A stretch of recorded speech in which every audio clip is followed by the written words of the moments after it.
Okay, gonna talk about how to talk to animals, insects, even plants.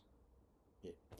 Okay, and the way that I'm talking to you as a viewer is not the way I would talk to animals, not the way that I talk to insects or plants. Okay, because uh, they don't understand the words. Okay, you do as a viewer or listener, but they don't. Okay, and how did we first have communication? When the alphabet that was first introduced by the Phoenicians uh, wasn't the first way we communicated, because that alphabet had to be created. And what did we do before then? What did we do before then? And I actually learned this myself when I worked in customer service and sales in Bose, BOSE. Yeah, it's like speakers. What they did is they trained me with world class training. It's like they kind of teach you the best, and it's too bad because there's no Bose stores around anymore. They kind of go through the bigger stores, outfits, and distributors and stuff like that. But regardless, I took advantage of the time that they did have a store and the training available, and I learned. And what I realized is they talked a lot about body language, and basically, I then one of the guys that I worked with, nice guy, he wanted to help me in sales and customer service as well, and he sent me this book that I could read on the power of body language. And what was talked about when I read this book is that body language is actually primarily the most that we are saying. Yeah. And he basically said that as in terms of like a percentage, that basically about 70% of what we say is what our bodies are saying. And then about, I would say about 20% would be tone of voice. Tone of voice. So the tone of voice would be different when I'm talking like this, kind of in a calm manner. And if I talked, let's just say I was like a hyper kid or something. Oh yeah, right. That would be a different tone of voice. And if a kid, right, was going like this, and yeah, right, even when they're not really saying anything, but yeah, what do we know?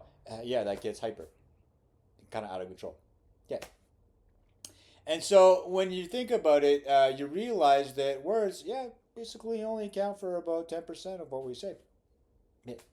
And I was actually talking to with a guy when I went to Booster Juice, and we were listening to a song on the radio, and I said, "Forget about the words.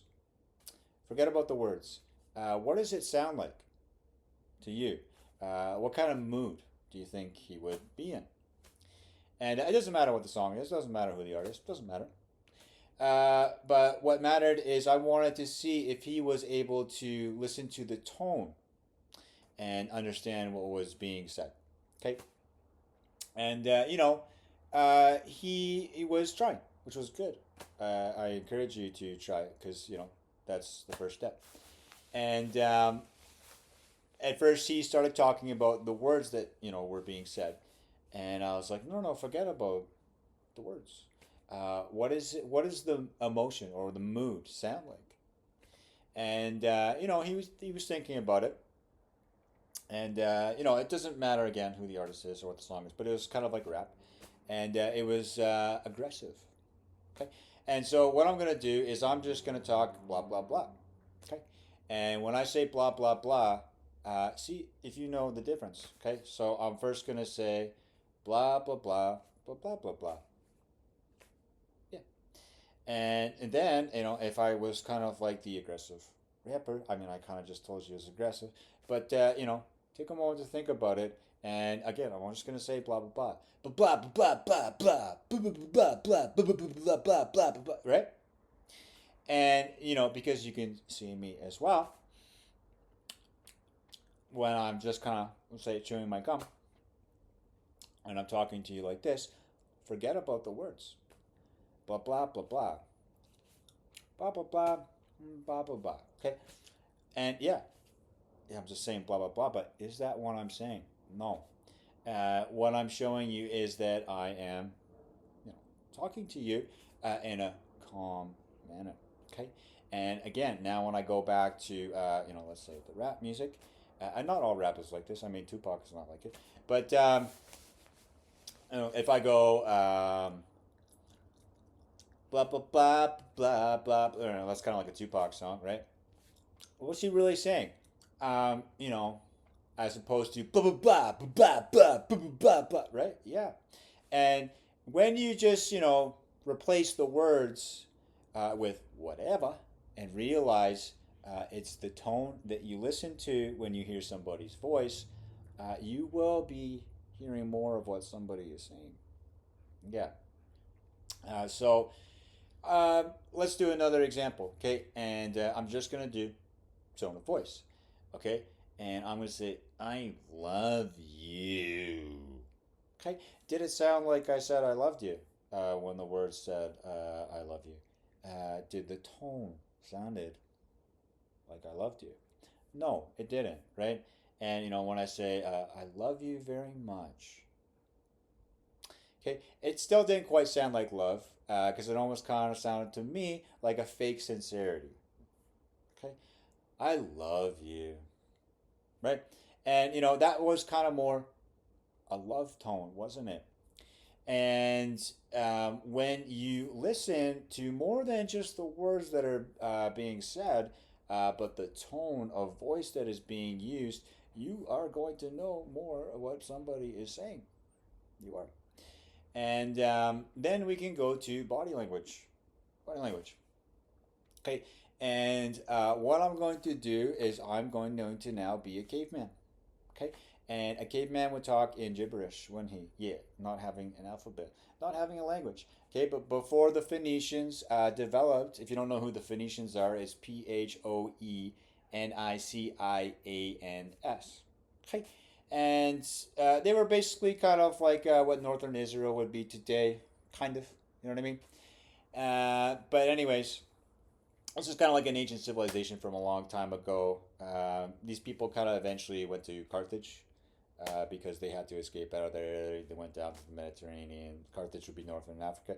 Okay, doesn't matter. But again, what I'm going to talk about is body language. Because before that alphabet was ever invented, how did communication happen? Yeah. So let's just say I'm the leader of a caveman tribe. Okay, and woman, of course, right? And what if I had to lead my tribe and I didn't have an alphabet? Okay. Well, you could kind of do something basic, be like blah blah blah blah blah blah. You know what I mean? And today, we would probably say he's not saying anything at all. But back then, another caveman, right, would be looking and be like blah blah blah blah blah blah blah blah. Okay, and yeah, they are saying something to each other. Okay, so for example, if the caveman leader was pointing, and maybe at another caveman, let's talk about what would happen before that.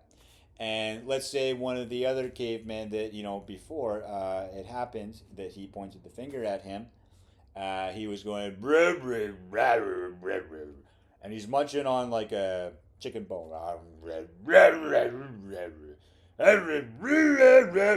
Okay, he's basically complaining, okay, about the chicken that he's eating, and maybe he's saying something like it's not cooked enough. Okay, but regardless, he's showing discontent for some reason with eating whatever he's eating, some kind of meat. Okay, and if the caveman leader then pointed and be like, right? So today, yeah, you probably think nothing's being said, but you're wrong. Because if he would be pointing his finger at the guy that before was showing discontent with eating the meat, basically the caveman leader would be saying, you get what you get, and so don't get upset. Deal with it. Right? And this is how communication was done. But it's also what I find to be a communication that is very lost today. with the whole texting, for example, and doing all the messaging through words, and thinking that words are the only source of communication, which is not true. Because what about a thumbs up? Body language. Okay, if someone gives you a thumbs up, yeah, thumbs up, right? What does that mean? Doing good. Okay, and we all don't like it, but if someone gives you the middle finger, I mean, did they say any words? No, they didn't, right? Yeah. And what about a wave? Hello. You see? And you'll start to realize, oh yeah, body language does say quite a bit. Yeah, it does. Yes, it does. And you can learn a lot about a person. Maybe if you're in a relationship, okay. Let's say it's your significant other. You will know more what they are saying with their tone of voice, and you will also know what they are saying with their body language. And let me tell you, if anything's gonna lie, it'll be their words. But their tone of voice and their body more than often will reveal, unless they're really clever and good at acting, and they might be, because there's lots of actors out there, which would kind of be like the art of deception, perhaps, maybe, but more often than not, what is the number one thing we look for in a relationship with somebody else? Uh, Honesty, honesty, and that is because let's say you want to know if your significant other is cheating on you. Yeah. And you notice a lot of phone calls from some person that you don't recognize, let's say, on their phone, and you notice they're kind of going out quite a bit, and kind of being discreet maybe about them going out, and then maybe you approach them because they're your lover, or they're your partner in marriage that you made a vow to, and yeah, it's only fair to ask that question, because really you're not worried, you're not really concerned, you just want to know because this is the person that you love, and so you could ask a question, but it's unfortunate. More often than not, if they were cheating on you, the words would lie, because they would be embarrassed about it, and they don't want to actually tell you. But what could you do? Is if you did ask that question, what you could listen to is their tone of voice, and you could look at their body language. Okay, and it's almost like they could have the poker face. Okay, but if they did have the poker face, yeah, they're probably lying. Because if they just chose to do a poker face, where they, would be kind of like you can't read them, you can. Because why would you have a poker face unless you were lying? Yeah. And so, or bluffing, right? Yeah, whatever, poker, right? And if you did ask your significant other, and let's say, of course I'm not cheating, of course I'm not. You know what I mean? And they would be showing signs of kind of like a twitch, maybe, or nervousness or anxiety when you ask a question, that they would be, embarrassed or ashamed. And their words may say, of course not, but, of course, right? What is their body saying? They're very uncomfortable with what you're asking. Yeah. And when you just choose to listen to the words and accept them at a face value, you will be missing quite a bit of what someone is saying to you.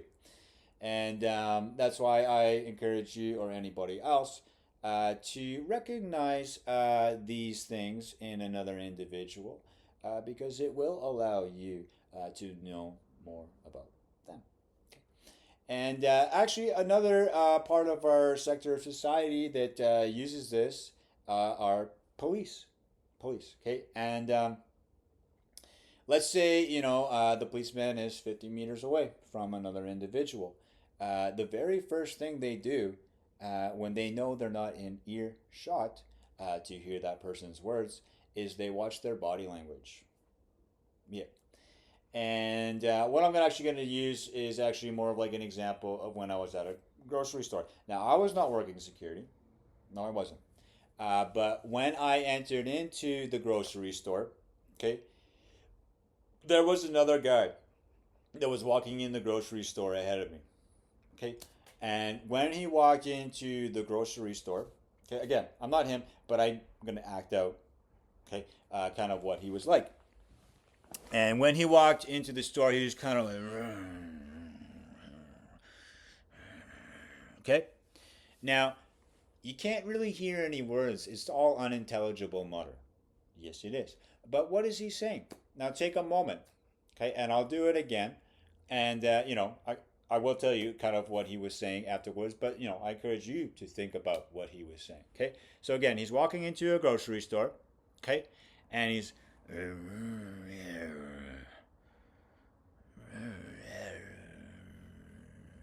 okay? Yeah, did you hear any words at all besides, no. But what do you think you would learn from somebody walking into a store that's kind of looking around? Okay, what would you learn? Okay, and let's say you were working security. Okay. No, I'm not gonna, give it away, because really it's a matter of your interpretation. Yeah, but take a moment to think about it. Okay, and so then what I did is I was just shopping at the grocery store, and I then went to buy some groceries, and and then I saw the guy again, and I saw him in the aisle, okay, and the aisle that he was in the grocery store was the same aisle with vanilla extract, and I noticed that he stopped right by the vanilla extract. And vanilla extract, if you don't know, more often than not, will have alcohol in it. Now, it's a grocery store, but there are items at the grocery store that have alcohol. Yeah, there are, and obviously, don't really need to provide, like a driver's license or something like that to buy everything at a grocery store. But for example, something else at the grocery store that would have alcohol, even 40%, which would be like hard liquor, would be like mouthwash with like 40% alcohol because yeah, it cleans your mouth. Okay, but would that be the intended purpose from the guy that was right now? He's looking at the vanilla extract. And then what he did is he started looking around. Okay, and the way he was looking around. Okay, I'm just gonna do it, but I want you to think about it.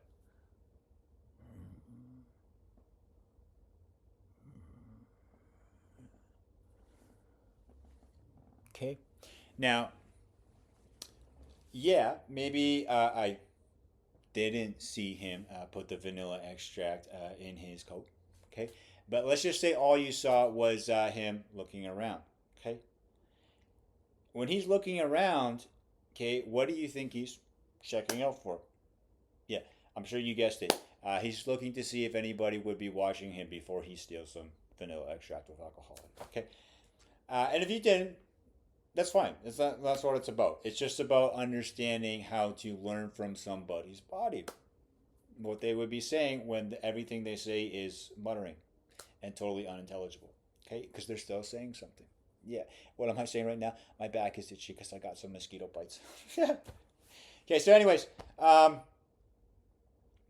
so I watched this guy, and I just happened to be through my peripheral vision that I was able to watch him, and you should try this for yourself, because you can look right at me, okay, but what I encourage you to do is just look slightly to the side, okay, and you don't if you want to do it, that's fine, you don't have to, okay, and how many fingers am I holding up, okay.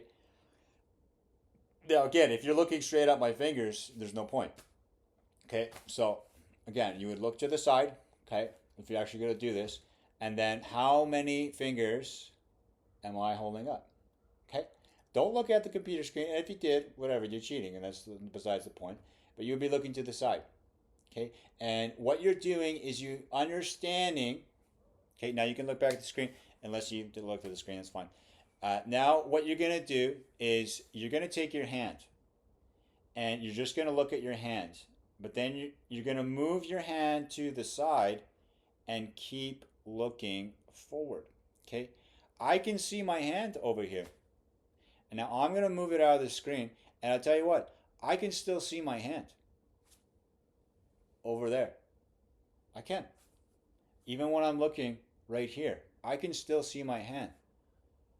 And now I can still see my hand, just barely, but I can. I can see it. Okay, and you basically have like a 160-degree field of vision, which is not quite 180 degrees.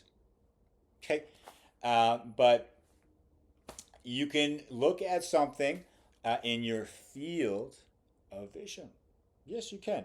And it's easier to see it when it's moving, let me tell you. But you can see it when it's stationary right now. You could.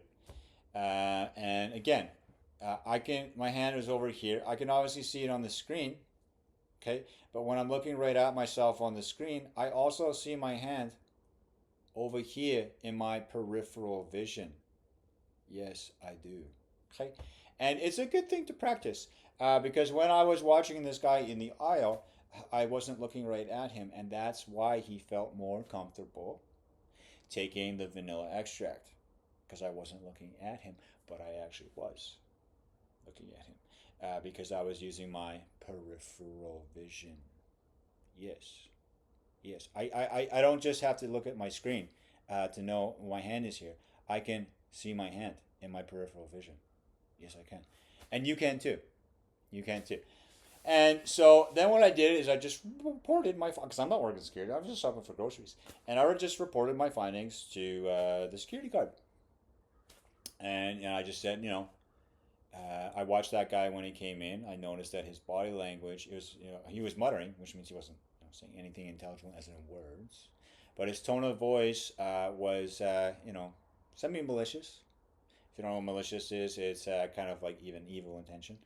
And he was looking around as like a scavenger or like a pirate maybe or something, someone that was looking for something that they wanted, but with the intent to not pay for it. Yeah.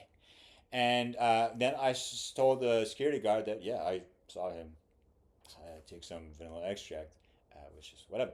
Anyway, so I just reported my findings to the security guard, and then lo and behold, the security guard wanted to check the guy before he was leaving the grocery store, and the security guard catched on, and it was good. And then he decided to search the guy. The guy got very defensive when he wanted to be searched, and why would anybody become defensive to be potentially searched? Unless there was something to be found that they would be, concerned about or ashamed about in somebody finding. Yeah. And another example is let's say a police officer wanted to search your backpack. Okay.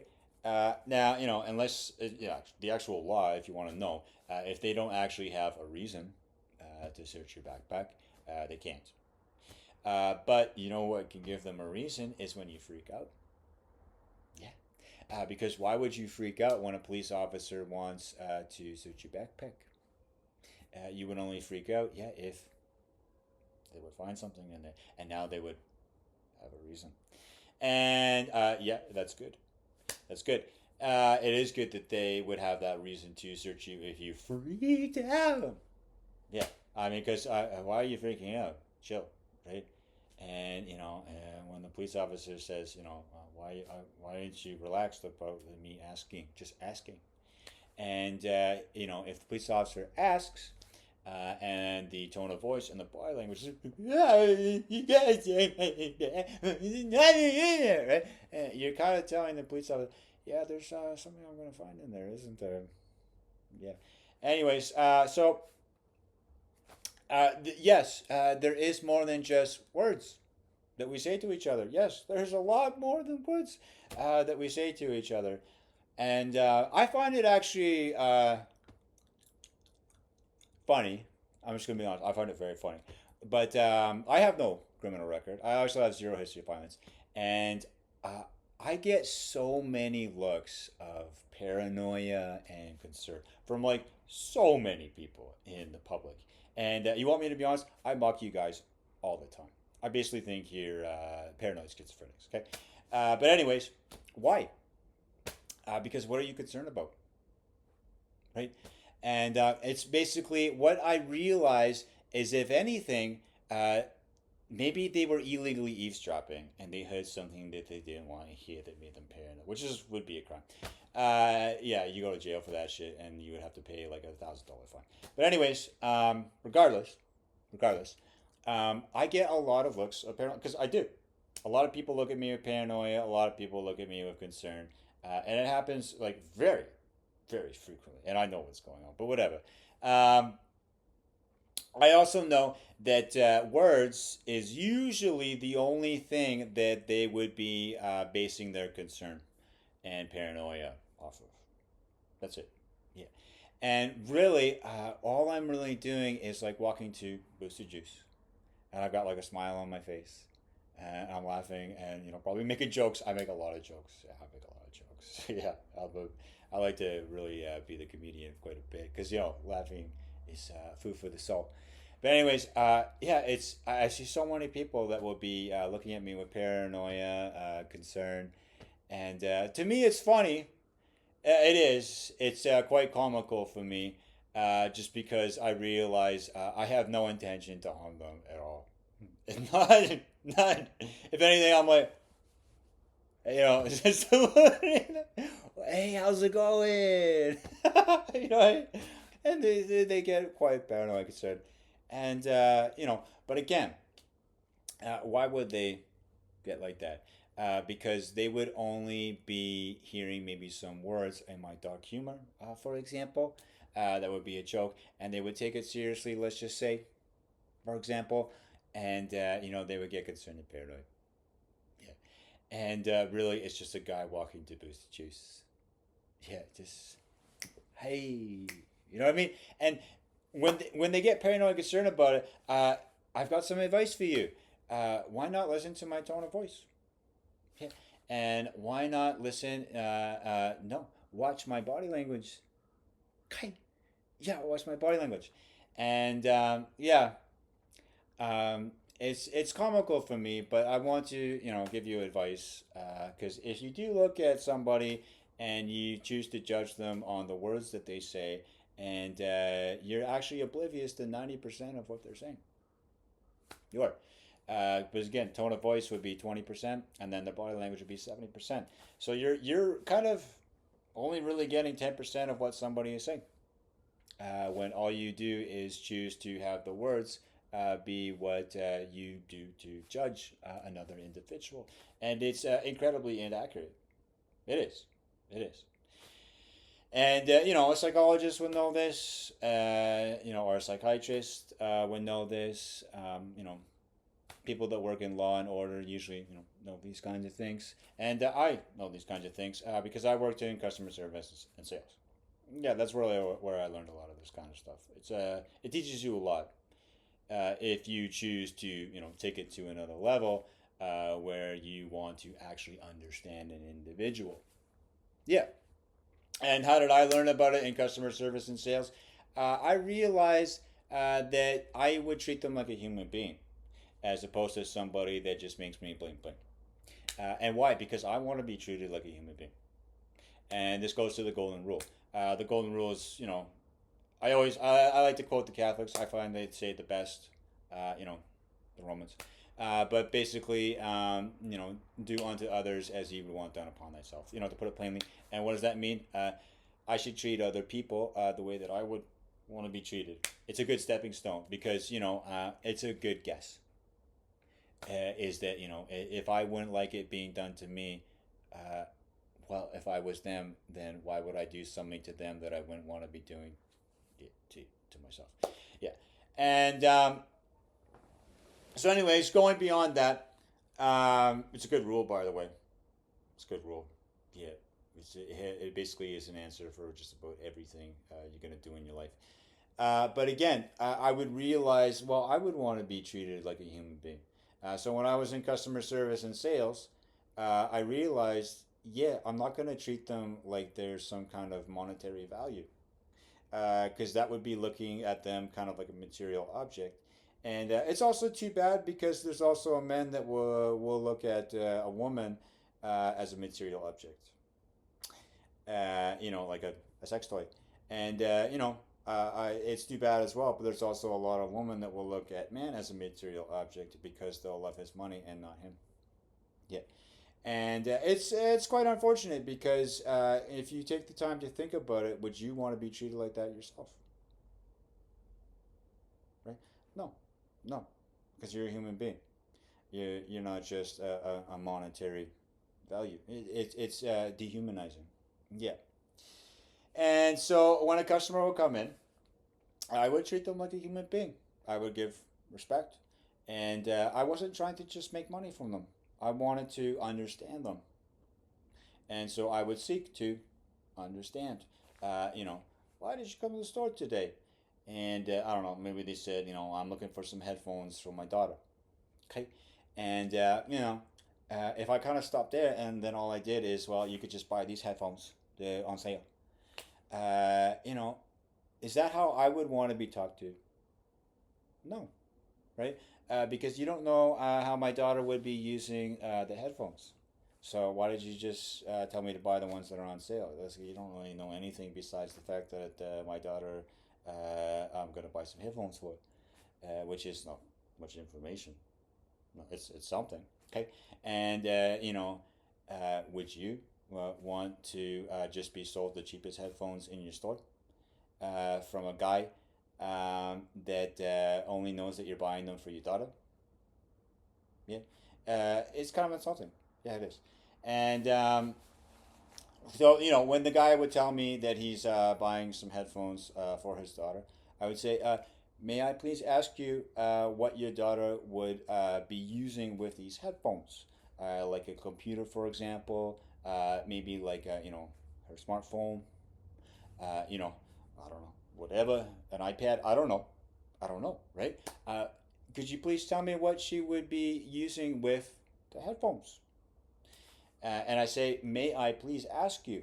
And why? Because if I just say, "Tell me what your daughter would be doing with the headphones," I kind of sound like a dictator, don't I? As opposed to a diplomat, where I say, "Could you please tell me what your daughter would be doing this with these headphones?" Because then I will have a better understanding of which headphones would be right for her. And when I show that I am interested in these kinds of things, think about it as a person, as a human being. Yeah, this guy is trying to figure out what is best for me, and it feels good, doesn't it? It's a good feeling. It is. Yes, it's a good feeling. And so then he says, "Oh yeah, she's going to use it with her smartphone." And and I'm like, "Oh yeah," and is she just gonna listen to music?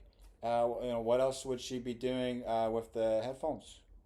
Oh, she likes to take calls on on the her phone as well, but it's mostly for listening to music. And I'd be like, "Well, um, you know, do you think that she would want to wear the headphones and maybe have like a microphone that would go with the headset so she could keep the headphones on and still take a call?" And maybe he would be like, "Yeah, actually, that sounds like something she would like, because she said before she would listen to her music with the headphones, and then she would have to take them off, and then take the phone call."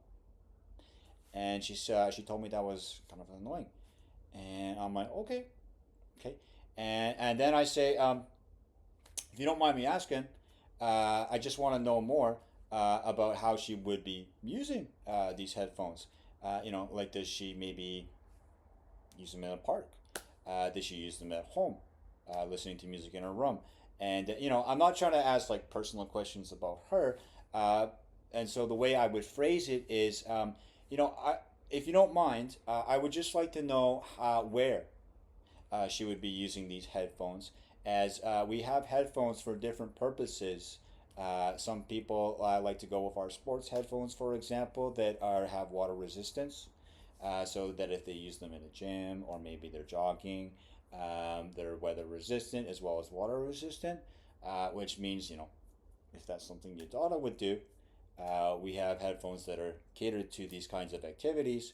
But we also have headphones, for example, with noise cancellation, which means that if she typically uses these headphones in an environment that is quite loud, then she would like, most likely, some headphones that would have a noise cancellation feature so that she could listen to her music and not the noise around her, as well as carry a conversation through her smartphone without having to hear the noise around her. And, is this something that she would do? And, do you know how she would be using these headphones with her smartphone and where she would be using them? And the guy's like, oh, yeah, she actually loves going for jogs. She's a jogging girl. And she loves jogging around and listening to her music. But yeah, she gets phone calls sometimes when she's jogging. And that's what she said was annoying. She would be getting a call when she's jogging, and she just, wanted to leave the headphones in, and then it was kind of like, she's jogging and she's trying to figure out how to put them back in her pocket, and when she's just trying to take a call, and sometimes she misses them. I'm like, oh, very interesting. Okay, and so what I'm doing is I'm seeking to understand this individual, okay, and by seeking to understand this individual and what their needs would be for getting headphones for their daughter, okay, it feels good because I am treating them like a human being. Yeah, and that's all we all want that, but we do forget, don't we? Yeah. And so again, this is where I learned how body language would come into play as well as tone of voice, because I realized that I could talk to somebody, for example, with a tone of voice and body language, be like, "Tell me how your daughter's gonna use them, then." Okay, so I'm still asking, right? But kind of sound like a dictator. Yeah. May I please ask you how your daughter would be using these headphones and where she would be using them? Is that something that you could share with me so I could recommend the best headphones for your daughter? You see, and doesn't that feel better when I am diplomatic in talking to you and my body language is considerate, respectful, and my tone of voice has a calm demeanor? Feels good, right? Yeah, it does. And this is why when I learned about why the most I was actually saying to somebody was not actually my words, but my tone of voice and my body language, I realized how to perfect upon my communication with people. But what I do realize, and I'm very aware of it, is the average person is very oblivious to these things.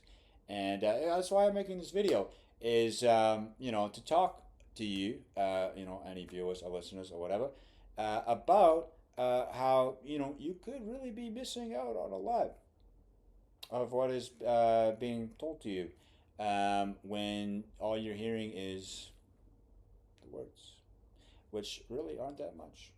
No. And I did another example when I was actually at Booster Juice with this guy, and we're gonna go back to like the relationship with your significant other, and they're gonna say that they love you. They love you. Okay, and what I'm gonna do is the very first thing I'm gonna do is I'm gonna keep my body basically like a statue. Okay, and I'm gonna say I love you. Okay, but I'm gonna say it three times. And there's going to be a tone of voice, but I'm also going to have zero body language basically the first time around, as best as I can. Okay, and you tell me what you hear. Okay, I love you. Okay, kind of sounded like a robot, didn't it? Not really any feeling there. Did it feel like love? No, right? No. And it kind of sounded like there was nothing there. Nothing there. Okay, so now I'm going to keep my body still again. I'm actually going to do this 4 times. But anyways, I'm going to keep my body still again. So that was the first time. I love you, or I love you, right? I'm doing my best to sound like a robot. It sounds like there's nothing there. The word was, the words were I love you, but did it sound like love? No. And okay, so here's the second time. Here's the second time. Okay, I love you. Okay, now I really want you to think about this. Okay, did it sound like love? Okay, and I'm not gonna say anything. Just I want you to think about it. Okay, now I'm gonna go to the third time. Third time. Okay, so now I'm gonna do some body language. I love you. Ugh. Okay, think about it.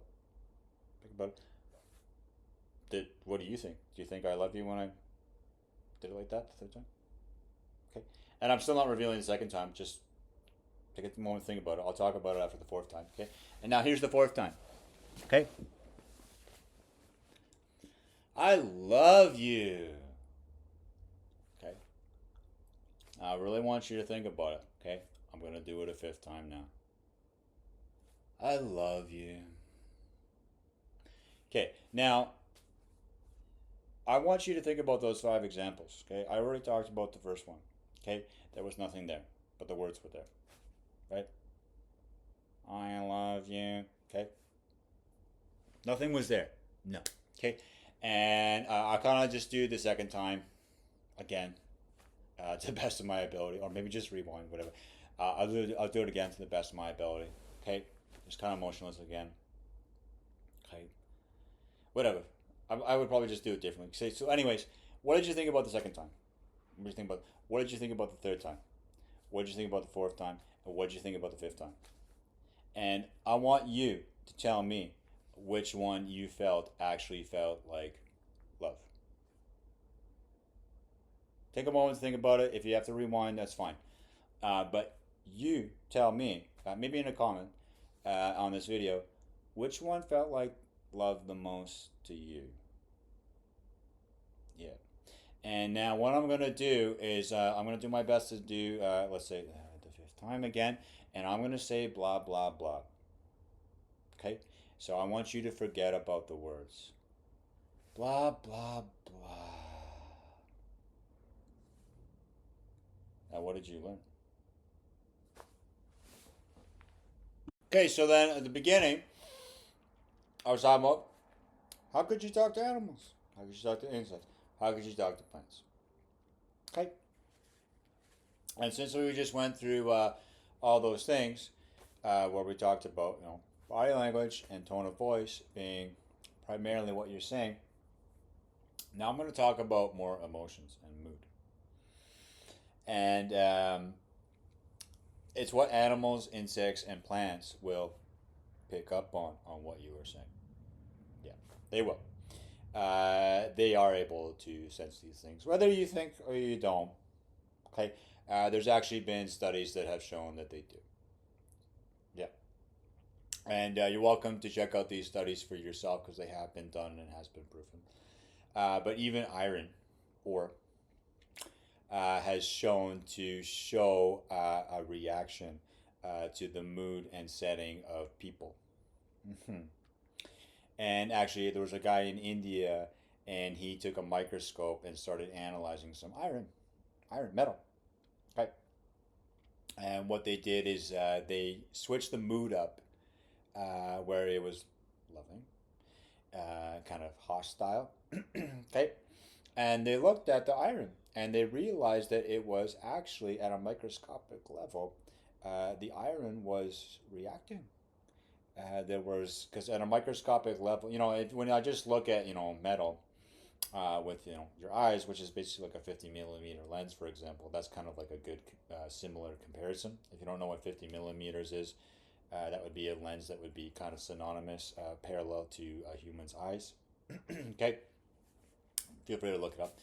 But at a microscopic level, when these guys would look at the iron, and they would have a different mood setting that was around the iron, they noticed that the iron was reacting and shifting at a microscopic level and was actually reacting to how they were emotionally behaving. So, yeah, um, to be honest, everything will kind of react, not just insects, plants, animals. And I'm not saying that to scare you. You know, it's not like your table's going to start talking to you. Okay, but it's because that everything has atoms on a kind of a molecular level, and actually, scientists can't see atoms. They know they're there, but when they use a microscope and zoom in, they're actually never able to see them. But that's a topic all in itself. But regardless, going back to just insects, for example, or animals. Okay, they're very animals, insects, and plants are very sensitive, like extremely sensitive, to your mood, your mood. Okay, and more often than not, when a dog barks at you, there could be multiple reasons because there are some yapping dogs that kind of just bark almost at anything. And usually more often than that is because they're just such a small dog that they just always kind of feel intimidated with how big you are. Which is understandable. It's understandable. It's kind of just like the whole fight or flight response, right? They just feel very intimidated, so they just bark because they're scared of like basically anything that is way bigger than them, and it is understandable. But it could also be a challenge. You could see it as a challenge. I'm currently there's a dog, not right now in this house, but there is sometimes, and it's a really really small dog, like super small, and I put myself into the shoes of that dog, and I kind of think to myself, yeah, if I was that small and everybody else was just towering over me, it'd kind of feel intimidating. It's like everybody's a giant, right? And so, I realize that, I don't quite see it as a challenge, but it can be. And for my mood and my emotions to be as peaceful as possible. Okay? For this dog. And I realized that, if I was that little dog and I was looking at a person that was towering over me like a giant, it is understandable that would feel intimidating. Yeah. And I realized that when, let's say I would tiptoe around, but in my head, and my mind and my mood, maybe I have a sense of irritability. The dog would keep barking. But when I just go into this peaceful state of mind, and I kind of, show this mood to the dog, I realize it calms down. And it can be challenging because when maybe the dog is barking at you, it could be hard for you to find a place of peace because it's annoying, which is understandable. But you could see it as a challenge as well, because imagine if you're that little dog. Yeah, it would be intimidating, right? Yeah, when you're looking at a bunch of giants. Yeah, it's understandable, right? Yeah, it is. So yeah, again, put yourself with the golden rule with the little dog, and you realize, I'm not just gonna think about people. I'm gonna think about like everything, right? And if I was the little dog, how would I want to be treated if I was the little dog and I was looking at a giant like myself as the little dog? And then you realize, yeah, I would want that basically to be the friendliest giant ever, right? Yeah, because it's a giant that would just step on me and I'd be dead, right? And yeah, so then I realized, okay, I'm going to be the friendly giant, and I'm just gonna be as peaceful as I can. And even when the dog is barking, I know to stay peaceful, which can be challenging. It can, because when you're hearing, it's kind of hard. But it's a greater test for you to understand how to be on top of your emotions and to know that you are a human being, not an emotion, and to know that when the dog is so intimidated when you were a giant towering over it, to show consideration to the little tiny dog. Okay, because that is why it's barking. Is because yeah, you are a giant to the dog. That is very small, and it's only understandable for you to be the friendly giant. Otherwise, why would the dog calm down? Because it is scary for the dog. It is. It is. And so I know that regardless of how the dog is barking, I know the dog will continue to bark unless I just remain peaceful the entire time. Because the dog will never stop unless I actually make this move. Only then the dog will understand I don't need to be intimidated. Yeah. And, the dog is an animal. I'm not going to use another example that came about today. So I went down and I just picked up, some curry food from the Indian shop, whatever, in the festival. Some samosas, whatever. It doesn't matter. Food. Okay. But I knew going in that this food would have the sauce with the sugar that a wasp would gravitate towards. And I went to a park. And when I went to the park, I already knew they're going to be around. Yeah, I already knew that. And so I started eating, my basmati rice, whatever, my butter chicken and stuff. And I put some of the chicken down after I was done with it because I just didn't want to eat the whole thing. There was a little part of it that was, kind of chewy. So I ate most of everything except like a little tiny piece of chicken, and I put it down.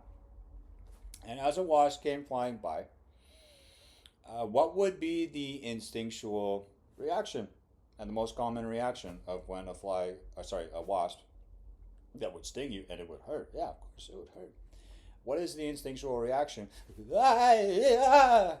Okay, but let's think what it would be like if you were the wasp. Okay, that would be even smaller than the dog. You're more than a giant now.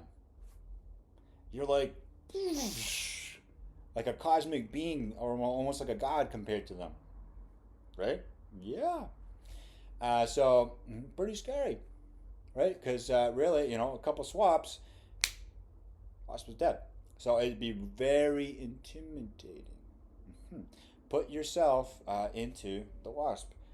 You're not the wasp when you're the human being, but when you think what it would be like to be that wasp, how would you feel if there was this huge godlike creature that was rah to you when you're just like a tiny little wasp? Yeah, you would say, "Holy, this is scary. I'm gonna sting this guy."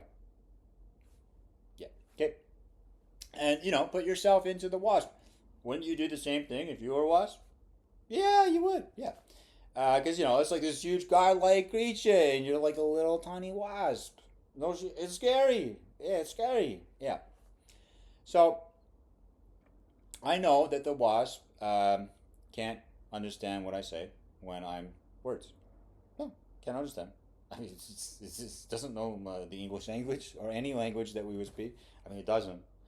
But it would understand, if anything, my body language, my tone of voice, and my mood. My mood. And so as the wasp came by, and I didn't really do it on purpose. It just so happened that when I ate part of the chicken, there was part of it that was just kind of pretty chewy. And so I just decided to put it to the side on my tray and not eat it and eat everything else. And as one wasp came around, I just chilled, just relaxed. And I just watched the wasp. And, I'm very aware the wasp doesn't understand English. But I am aware that it understands my body language and understands my tone of voice and my mood. So, again, I'm going to use some words. But first, what I'm going to do is just say blah, blah, blah. And then I'll tell you what the words were afterwards. Blah, blah. Yeah, blah, blah, blah, blah, blah. Okay. And if you want to know what the words were, I was saying, yeah, I left a little bit of meat over there. Go ahead, have a bite, whatever. Okay, but don't think about the words so much because really you're gonna pick up a lot more information when you are realizing what my mood is like, what my body language is like, and my tone of voice. Because that's what the wasp is gonna understand, not the words. And yeah, the wasp did go to that chicken that I motioned towards in a relaxed, calm demeanor. Yeah, and if you fake being relaxed, they'll know. Yeah, you can't fake these things because they'll know what your real mood is. They will. So if you are really scared of wasps, you might want to know that in advance. Okay, but you could also, for some reason, if you don't really have a choice and you're just kind of in a room where there's only a wasp and you've got some chicken, what could you do? You could just relax.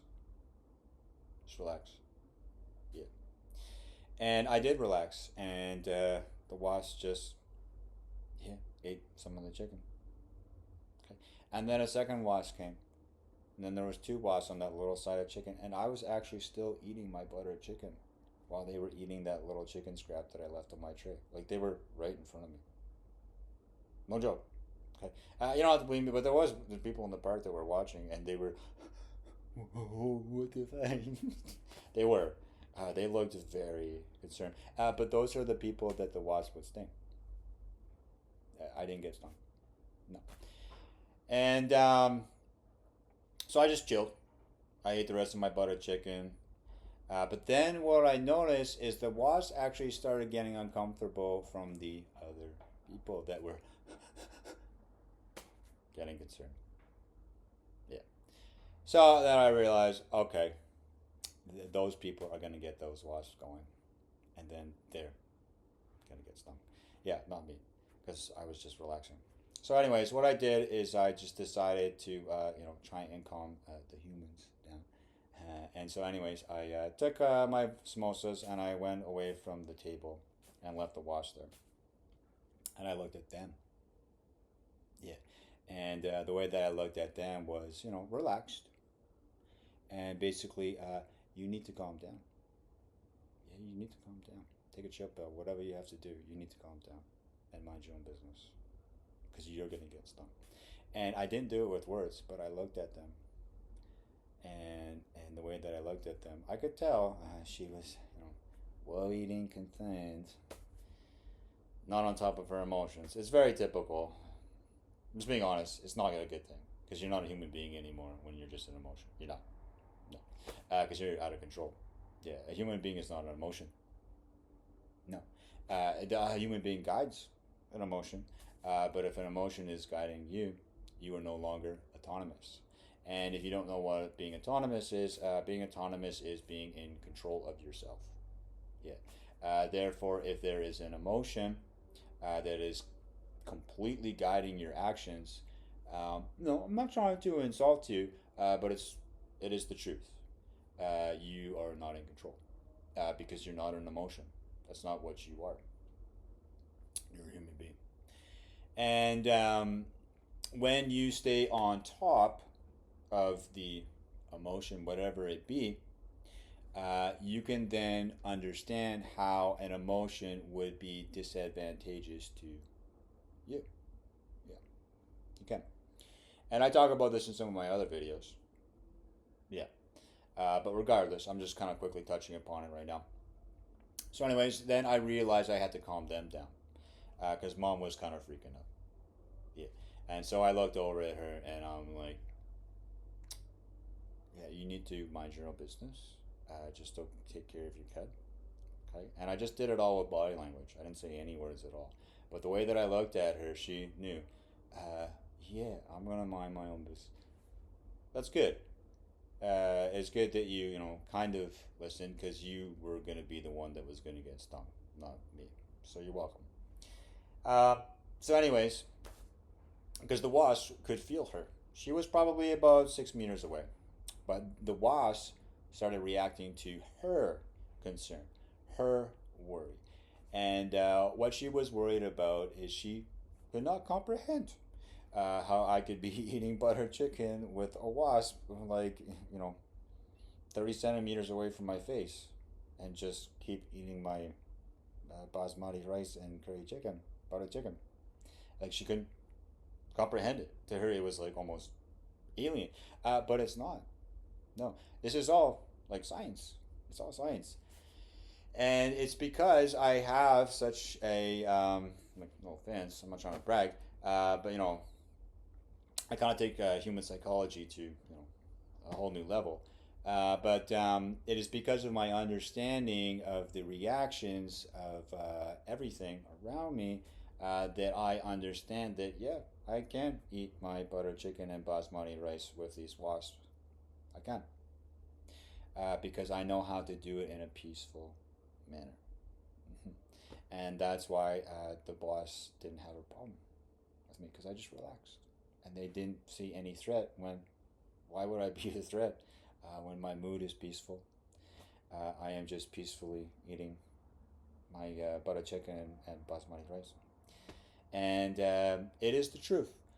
When a human being chooses to let concern or paranoia be their total guide in how they conduct themselves, it creates an undesirable result for you, as well as the things around you that would be reacting to your concern and paranoia. Yeah. And it's like putting yourself kind of into not just something that is undesirable, but almost something like a trap. Because all of a sudden, you lose your autonomy, and you also lose the fact that an emotion now is what you are conducting, as opposed to you as an individual that is not an emotion. Yeah. So, anyways, so then, yeah, I just stepped away from the picnic table because I had to calm her down. And I didn't do it with words. I just kind of looked at her in a relaxed manner. Because then I knew, she would calm down. But I also said with my eyes, um, I need you to leave me alone and mind your own business. Yeah. And, then what happened is I finished my samosa and turned away from her because I realized uh, she basically had total lack of comprehension of what was going on. And she would be the kind of person that would get her child stung by a wasp with her conduct. And so I just decided, okay, I have to turn my back to her and ignore her. Yeah, because what else is going to make her calm down? And I did. So I turned my back to her, and I just finished eating my samosa. And then, she just minded her own business because all she could see was my butt and my back. Which looks good, by the way. Anyways, so yeah, moving forward from there, then I realized, well, good, because, I actually wanted to save her and her child from being stung from a wasp because I knew that would be undesirable. And I knew they were going to go for her unless I did something to calm her down. And it worked. Yeah, because she just kind of paid more attention to her child, which she should be, instead of me just eating a samosa. And yeah, she was, very paranoid and concerned. And again, I was just eating buttered chicken and rice and some samosas. But again, she was freaking out because she just couldn't understand how I could have a wasp with me, like less than a foot from my face, just calmly being with me and never stinging me or getting in my face ever. She just, it's like it blew her mind. But it shouldn't blow your mind, if you are understanding what I am telling you now in this video. And if it still does, that's fine. Because, maybe that's where you're at. And, it is what it is. I won't judge you for it. But I do want to advise you on how you can become a higher version of yourself and actually just embrace your human being that you are, as opposed to an emotion that you are not. I'm just being honest. You're actually not an emotion. And if all you do is go through your life from, waking up and going through one emotion to another all day, every day, you're actually out of control the whole time, because you are not self-aware and you are not conscious of the fact that the emotion is not what you are. Yeah. So, anyways, so then when I turn my back, I kind of whatever. This is probably too deep of a topic of you guys, but there's something called telepathy, where you can communicate with things as well. I don't really think any of you can do it, but I'm just being honest. I can. And so what I just visualized was communicating to the wasp that I would be leaving and taking the tray uh, pretty soon, and that they had to finish up eating what they would be eating. Okay. And so then I went through the time frame of when that would happen, and then when I finished my samosa, lo and behold, yeah, they were gone. Yeah, because they understood what was going on, which is good. Yeah, and I'm pretty positive none of you guys can do telepathy. Anybody that would be watching this video or listening, which is fine. It is what it is. But you could learn how to do that, and I could go through that in another video. Okay. I just don't think anybody's really ready for that. But anyways, I can. Okay. So anyways, so then yeah, I mean it's not lo and behold to me, but whatever. Probably to you guys it is. And so then yeah, the wasps were no longer there. It's the truth. So then I just basically packed up the container, and then went to a garbage can somewhere else that was not in the same park, because I kind of had to get away from paranoid mom. And no offense, I'm just trying to help you. Yeah, and it's undesirable to be paranoid about something that would be undesirable in you getting stung by a wasp, for example. It's not a good idea. I'm trying to help, regardless of whether you would get upset about it or not. I am trying to help you, but it's your choice. So then I just went to another garbage can further away in the adjoining park, put the food away in, and then kind of laughed to myself because really I do find it quite comical, that I'm just kind of just so aware of everything that's going on. And I mean, I don't want to mock you guys, but I do quite consistently. And it's not because I want to insult you, but I know that it gets you to think about it. And then I make a video like this where I rationalize everything for you. Because when I go through all these experiences, this is what I'm trying to do is educate, yeah, on how you can learn from these experiences. Yeah. So again, plants too. If you were really angry all the time, your plants would probably die, because they would be constantly reacting to a mood they would just never want to be around, ever. And you don't have to believe me. You don't. That's not the point. You don't have to have some kind of faith that these things are real. And I actually don't want you to believe me. And I'll tell you why. Because then you would just be accepting something that you don't actually understand. Yeah. But I would recommend and suggest that you think about it. Does this make sense? And what you can do as well is you can put these kinds of things to the test in your own life and experience, and see how they go. You could, because then you don't have to take my words for it. You can learn through your experience, and then I can just be a guide for you, so that you can put this into practice for yourself in your own life.